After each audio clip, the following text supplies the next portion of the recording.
Isso aí, muito obrigada. Então vamos para o próximo palestra, porque eu já estou atrasada, gente. Vamos lá, Sandra Pereira é psicoterapeuta e vai falar sobre levantamento comportamental de funções. Vem para cá, Sandra, compartilha conosco essas informações. Eu estou bem curiosa, viu?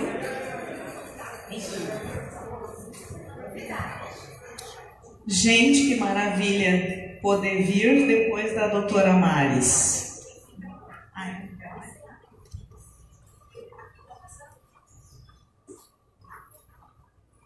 Tá todo mundo sorrindo aqui, que maravilha. Ninguém tá com sono mais depois do almoço, né? A doutora Maris já animou todo mundo.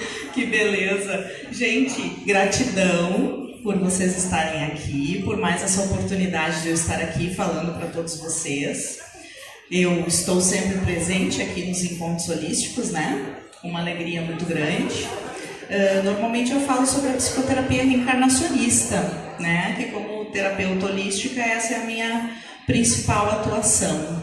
Mas hoje, diante da proposta da Ali de expandirmos a nossa consciência, levando as nossas áreas holísticas, espiritualistas para o mundo corporativo, botei minha cachola para funcionar, né? Resgatei algumas memórias desta encarnação, porque antes de eu ser terapeuta holística, eu desenvolvi 15 anos de experiência na área de recursos humanos, né? Trabalhando com recrutamento e seleção, avaliação de pessoal, uma série de atividades envolvendo pessoas dentro das empresas.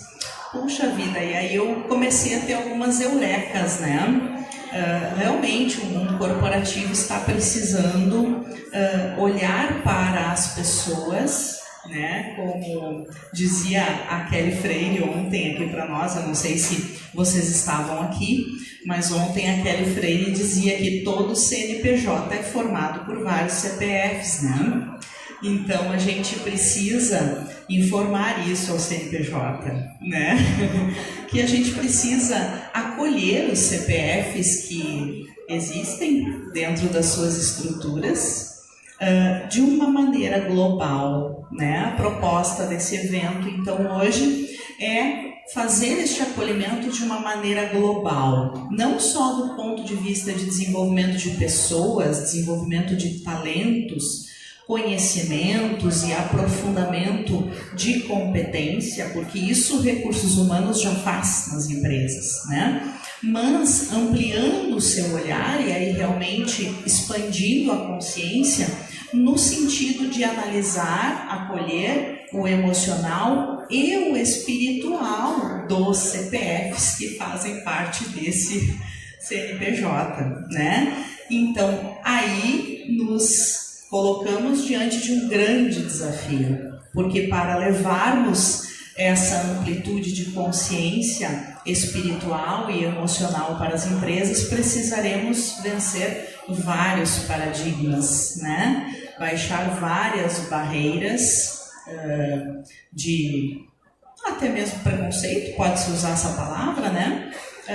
Porque realmente as empresas elas são muito concretas, né? O resultado, o lucro, o cálculo, tudo isso tentando desenvolver as pessoas, mas estamos meio que trocando as pernas, né?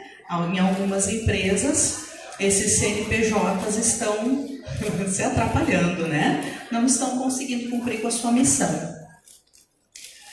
Então, a expansão de consciência proposta por esse evento é justamente fazermos esse acolhimento, né? É trazermos uma atualidade nas relações que o que está sendo oferecido já não atende mais, né? As empresas já não estão mais conseguindo reter os seus funcionários por aquela realidade que se tinha até bem pouco tempo atrás, onde as pessoas ficavam 10, 15, 20 anos dentro de uma mesma empresa, né? Porque se adaptava perfeitamente às condições de trabalho naquela empresa, né? Hoje em dia nós temos uma série de patologias relacionais sendo desenvolvidas e impactando diretamente no que a empresa mais deseja, que são os seus resultados, que são os seus ganhos, os seus lucros, né? Então, hoje em dia, nós temos pessoas se degladiando dentro das empresas, adoecendo em função de alto nível de competitividade, em função de um nível predatório de o que eu vendo mais, o que eu vendo menos, quem ganha mais, quem ganha menos, né? Com isso vão se desenvolvendo as doenças, as patologias, que fazem com que as empresas percam esses profissionais, então, para essas coisas que são inexplicáveis para quem vive no mundo concreto, né? Por que uma depressão se instala num gerente, num supervisor, ou até mesmo numa secretária, num office boy? Isso independe de hierarquia, né? Mas por que isso se desenvolve, né? Uma patologia psíquica se desenvolve num funcionário que está dentro da minha empresa. Há que se olhar com mais cuidado, com mais amor, né? No decorrer da palestra vocês vão ver que, mesmo sendo em ambiente corporativo, esse ainda é o segredo, né? Quando a gente conseguir olhar para as pessoas que trabalham para a gente ou para quem a gente trabalha com mais amor, exercitando mais acolhimento e empatia, as relações ficam um pouco mais facilitadas, evitando daí turnover, né? Que é a rotatividade das pessoas nas empresas, que hoje em dia está altíssima, principalmente nas grandes empresas, né? E outras questões mais, como os consultórios dos médicos e terapeutas cheios de pessoas insatisfeitas com as suas áreas profissionais, né? Então, como eu estava comentando, né? Expandir a consciência é uma quebra de paradigmas muito grande. E eu coloquei as letras em amarelo com um objetivo muito especial. Porque quando a gente quebra os paradigmas visando expandir a consciência, nós nos abrimos para uma conexão até então ainda desconhecida, que é a conexão com a verdadeira prosperidade, né? Os nossos ganhos não virem através das moedas de real que o cliente paga quando chega na nossa empresa, mas sim através de uma conexão com a abundância do universo, que nos manda resultados de N formas, não só monetária.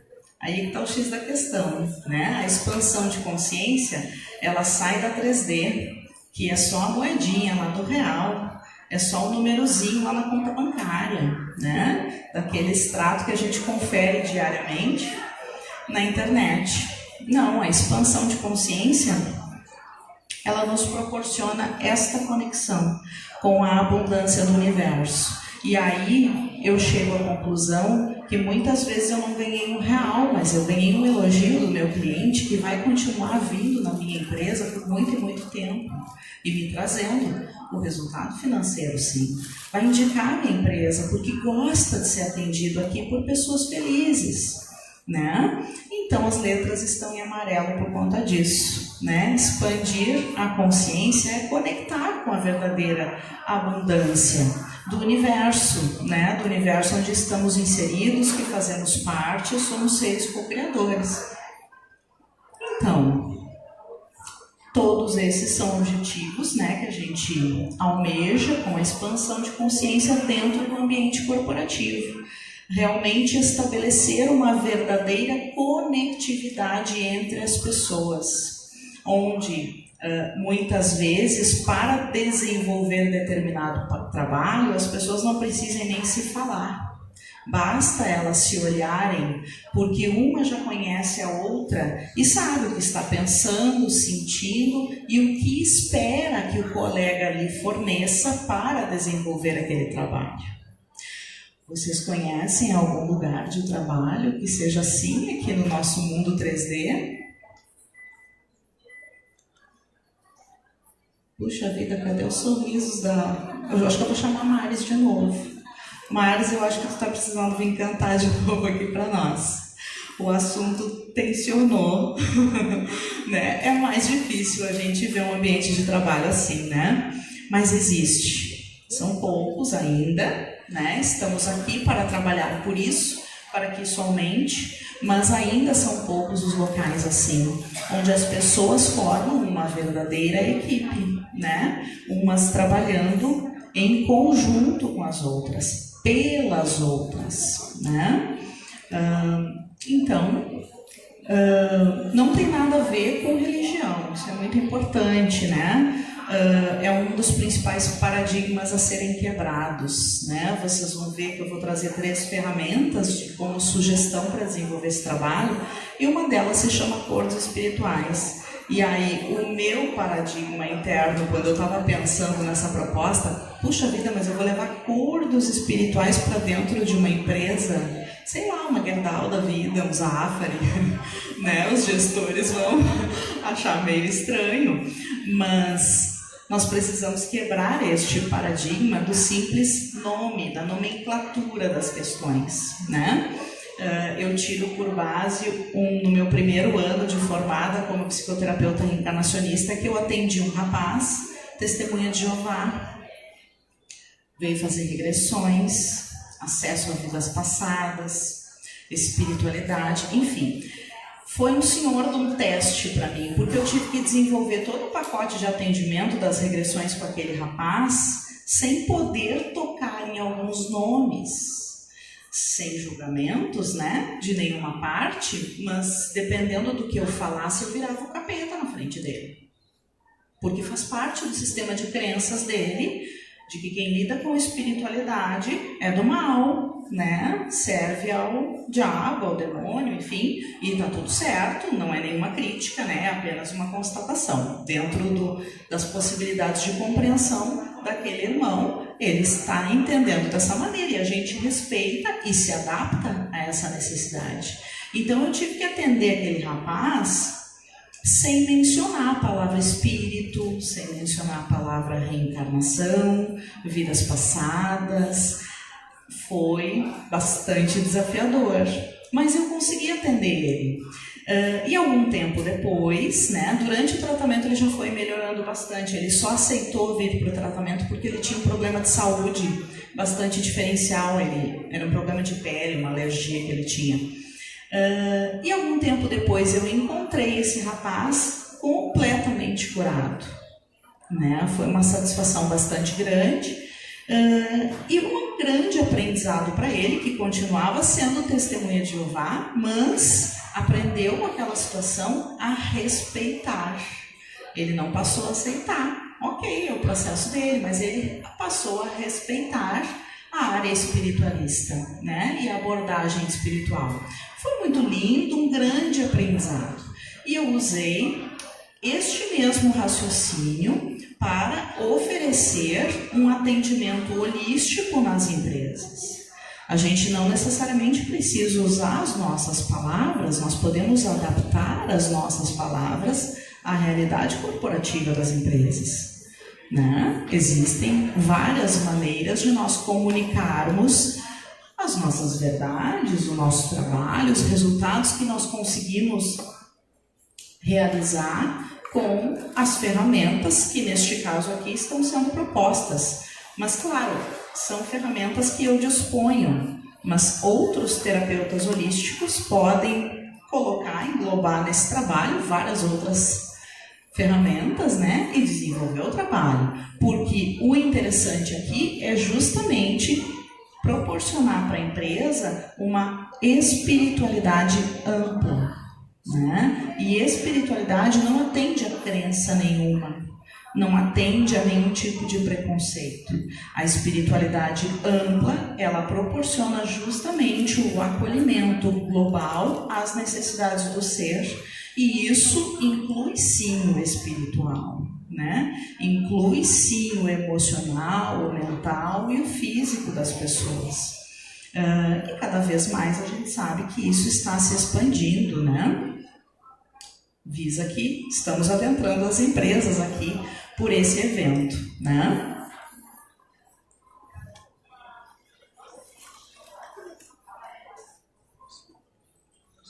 Ué, não tá aí?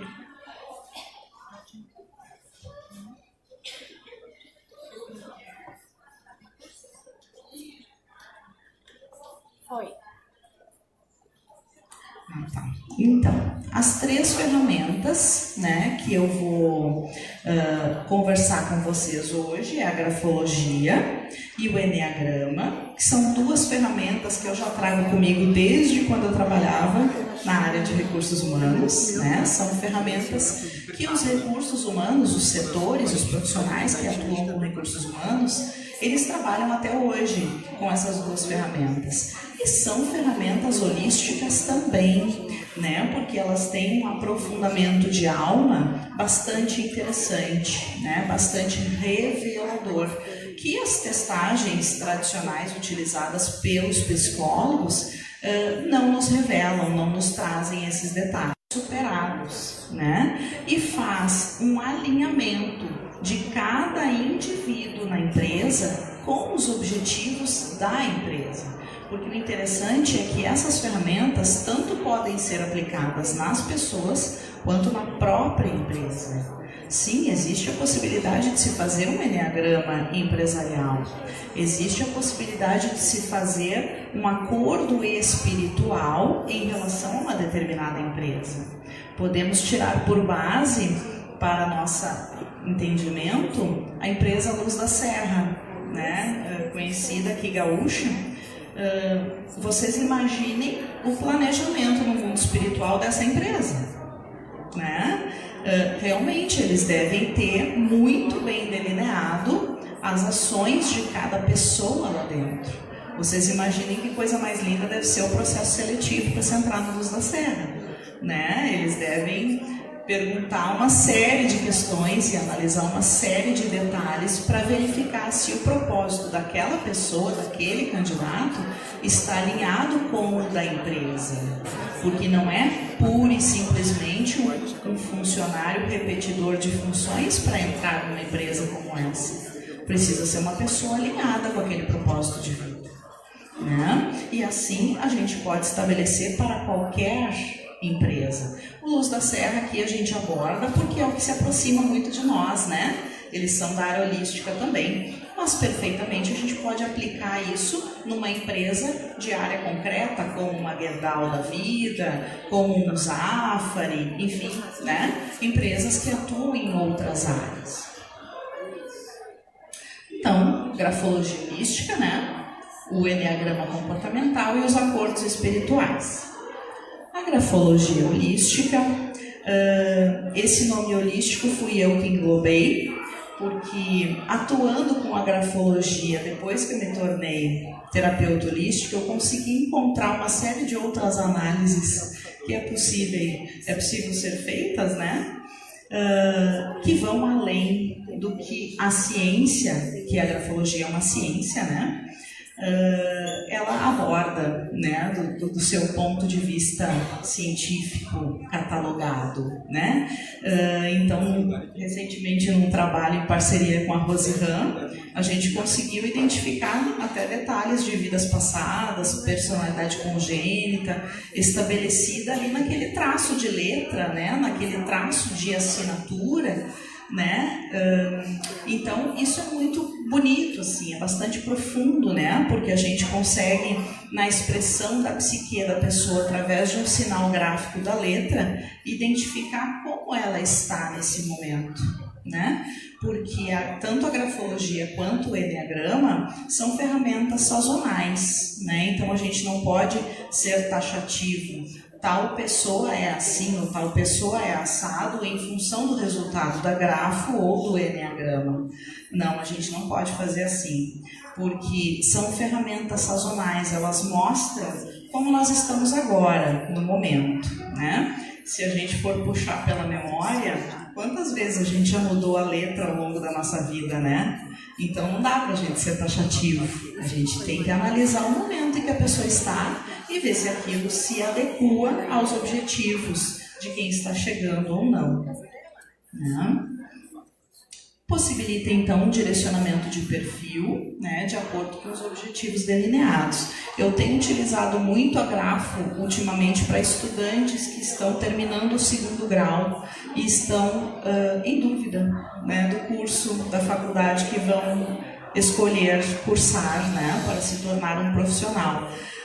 Com a Grafo, a gente consegue, de maneira bastante assertiva, possibilitar um direcionamento para esse jovem de acordo com os seus talentos mais inatos, né, que se revelam ali através da característica da letra. Porém, ainda assim é uma letra imatura, né, porque estão saindo do 2º grau. Dali um tempo, uns 10 anos, 20 anos, talvez a letra revele outros potenciais, outras qualidades, né? Mas enfim, né? Revela uma série de questões que são importantes para essa nossa proposta aqui, que é o nível de energia psíquica da pessoa, né? Então, se eu estou analisando o perfil de uma pessoa da área de vendas, marketing, publicidade, eu preciso que seja uma pessoa que tenha uma energia de criação, criatividade, de divulgação, de movimento. E isso a gente consegue mensurar com bastante assertividade pela Grafo, né? E assim sucessivamente, uma série de outras questões, né? Pela Grafo também é importante se identificar sinais de infantilidade, adultez, insinceridade. Então, nós que estudamos a grafologia de maneira mais profunda, a gente entende, né? A gente se conversa muito entre nós, de que dá pra gente deixar uma pessoa pelada na nossa frente com a grafologia, porque realmente dá para adentrar bastante a psique daquela pessoa e entender como ela funciona, né? Por que ela tem determinadas reações e, se for o caso, encaminhar, desenvolver o processo para alguma terapia, né? Algum tratamento visando este amadurecimento, esta cura, ressignificação de uma série de coisas, né? Então, quando eu atuava na área corporativa, a Grafo era o meu xodó, era a ferramenta que eu mais gostava, porque realmente ela é muito assertiva em relação à definição de perfil. No caso, eu utilizava a Grafo em processos de recrutamento e seleção, que era a minha área, né? Mas dá para se estender a aplicabilidade de uma grafologia a qualquer área da vida, né? Eu já tive casos depois, como terapeuta holística já, né? De um casal me procurando para fazer a avaliação grafológica para um conhecer o perfil do outro. Né? Tipo, quase como aqueles contratos pré-nupciais, né? Dependendo do que saísse ali, a pessoa casava ou não casava. Olha a responsabilidade. Né? Mas enfim, eu fui procurada por aquele casal e fizemos o trabalho de grafologia, graças a Deus deu tudo bem, né? Mas para vocês verem assim a amplitude dessa ferramenta, né? Dá pra gente expandir bastante. O Enneagrama, então, são 9 tipos de comportamento, né? Essa é uma ferramenta um pouquinho mais encaixotadinha, mas como tudo na vida vai do ponto de vista que a gente tem, né? Dentro desses 9 tipos existem vários outros subtipos e é importante ressaltar assim que nós temos um pouquinho de cada tipo, né? Porém, na nossa personalidade, no nosso padrão de comportamento hoje, um ou outro acaba se sobressaindo, normal como em qualquer outro tipo de verificação, né? Então, ela identifica, dentre outras coisas, o estilo de atuação, né? Um dos principais objetivos do Enneagrama para esta proposta aqui hoje é verificar os elementos motivadores e desmotivadores. Porque se a gente for numa empresa onde as pessoas estão insatisfeitas e a gente verificar o motivo dessas insatisfações, na maioria das vezes nós vamos identificar que elas são designadas a fazerem funções que não gostam, né? Assumirem atividades que para elas é pesado. Por quê? Porque as desmotivam, estão deslocadas do seu verdadeiro perfil, né? Então, fazendo um enneagrama, a gente consegue realinhar isso e muitas vezes até proporcionar com que a pessoa continue fazendo aquelas atividades, porém com outro olhar, né? Ressignificando aquele paradigma que fazia com que para ela era pesado, né? Tudo isso através do entendimento desses 9 tipos, né? Onde, informando para a pessoa o tipo de personalidade que ela tem, o tipo de padrão comportamental, aqui no caso do Enneagrama, a pessoa pode exercer aquela mesma atividade usando as suas potencialidades e não características outras que ela se forçava a fazer, né? É uma interessante ferramenta, então, para o desenvolvimento da inteligência emocional, porque no momento em que eu conheço o meu padrão de comportamento e eu consigo entender, desenvolvendo aí a empatia, né, inteligência emocional, o tipo de perfil que o meu colega do lado tem, eu consigo raciocinar, entrando para o mental daí, né? Como que eu vou desenvolver aquele meu relacionamento para que ele seja harmônico? Porque todos os perfis, embora eles tenham características bastante diferentes, eles podem conviver harmoniosamente tranquilo, né? Então, um dos principais objetivos do Enneagrama é isso, né? É promover a harmonia entre os tipos, né? Então, vocês imaginem a importância disso dentro de uma equipe de 10 pessoas, por exemplo. São 10 universos, né, que precisam se conhecer, que precisam se desenvolver para atingir os objetivos da empresa, né? Atingir as metas, os objetivos deles mesmos também. Por isso a importância de ser alinhado com o da empresa. Porque se o meu objetivo é só ganhar o meu salário no final do mês, eu não vou me esforçar tanto, me desenvolver tanto para auxiliar o processo como um todo, né? Então, os acordos espirituais, né? Toda empresa que existe aqui no plano Terra, ela também existe no plano astral.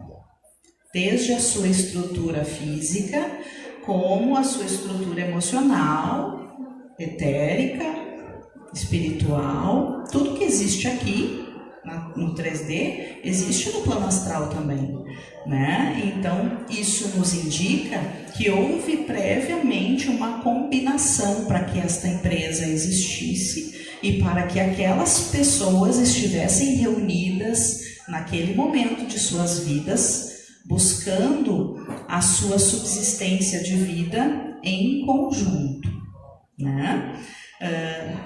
Individualmente existem vários motivos para isso, mas também existem motivos coletivos, né?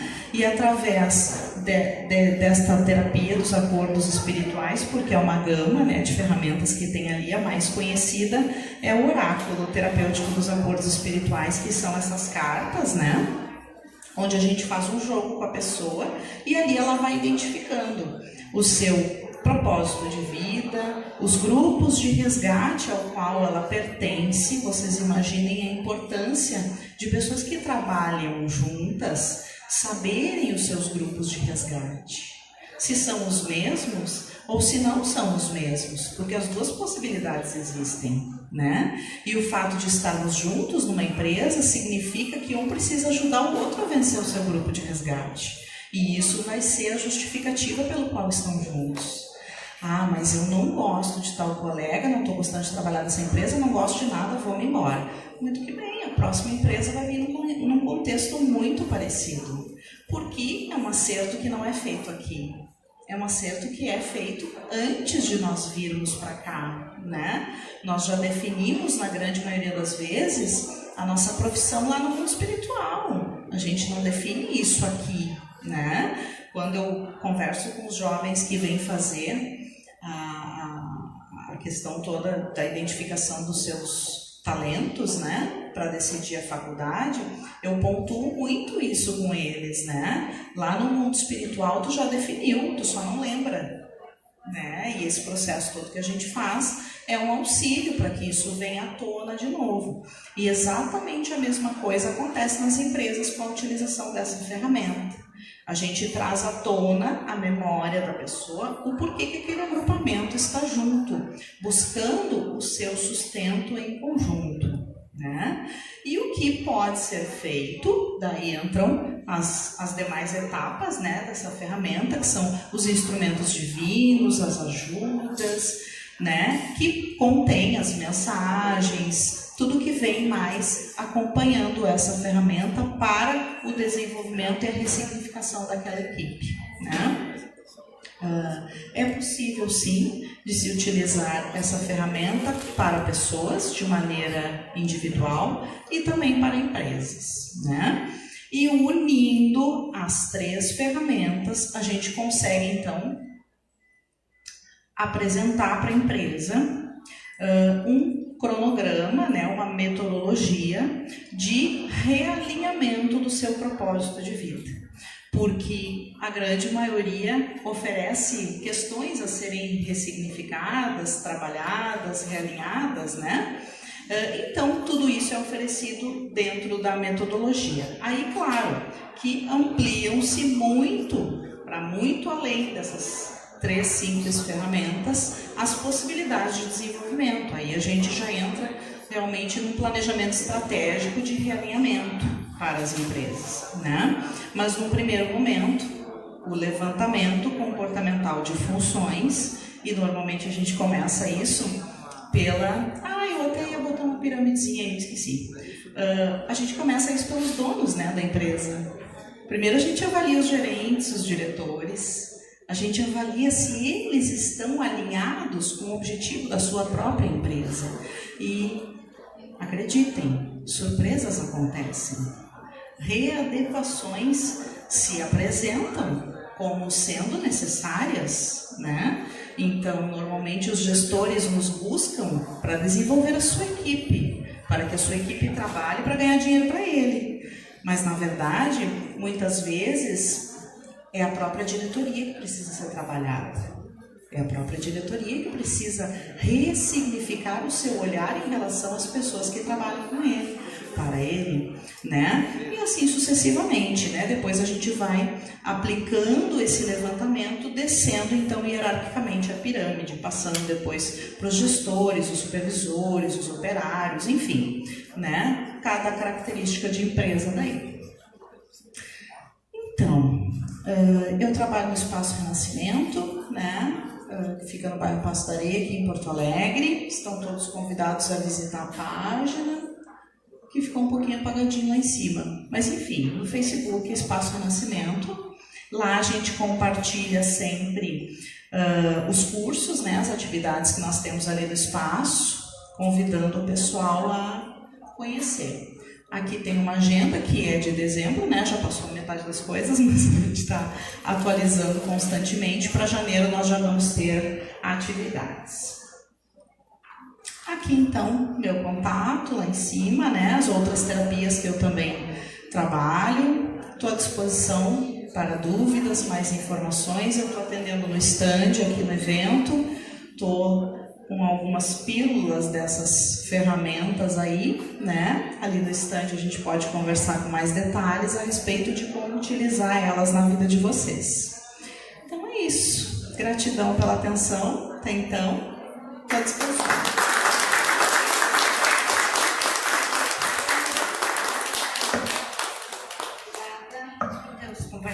Compartilhamentos, né? Desses conhecimentos todos. E realmente são avaliações, eu que sou do mundo corporativo, agradeço até por compartilhar essas informações, porque realmente são ferramentas novas que estão entrando com tudo no mercado. Então,